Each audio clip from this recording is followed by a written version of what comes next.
Je vais dire un truc que j'ai jamais vraiment réussi à sortir tout haut. Mais j'en ai besoin, parce que je ne sais plus où j'en suis. Il y a quelques mois, je me suis couchée tôt, épuisée. Mon mari m'a dit qu'il allait rester debout un peu, boire un verre, bosser sur l'ordi. Je me suis endormie direct, et quelques heures plus tard, il m'a réveillée. En train de retirer mon pantalon, j'étais encore à moitié dans le sommeil. Je lui ai dit « Hey, je dors, on fait pas ça ?» Mais il a insisté. Encore, encore et encore.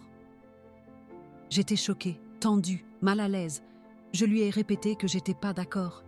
Mais il était complètement ivre, incapable d'entendre vraiment. Et au bout d'un moment, j'ai laissé faire.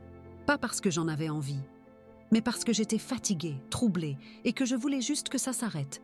Sauf que ça a duré longtemps, et pendant tout ce temps, j'étais ailleurs, pas là, pas avec lui. Physiquement, c'était dur, mentalement, encore plus.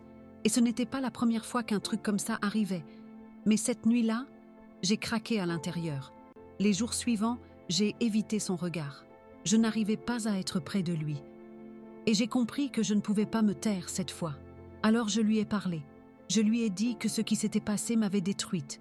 Il a été choqué. Il s'est excusé. Mais sa réaction m'a perturbée. Il m'a dit « Je ne pensais pas pouvoir te faire du mal.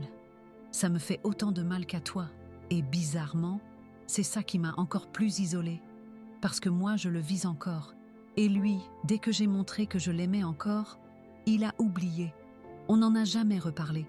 Mais moi, je vis avec. Aujourd'hui, je n'arrive plus à être à l'aise dans l'intimité. Surtout quand il a bu. Je dis oui, souvent, juste pour éviter une tension. Mais je ne suis pas vraiment là. Et le pire, c'est qu'il ne le remarque même pas. Ou alors il ne veut pas voir. J'ai essayé de rejoindre un groupe de soutien, mais personne ne m'a jamais rappelé. Alors je viens ici. Pas pour me faire plaindre, mais parce que je suis paumée. Qu'est-ce qu'on fait quand on aime encore quelqu'un, mais qu'on ne se sent plus en sécurité avec lui ?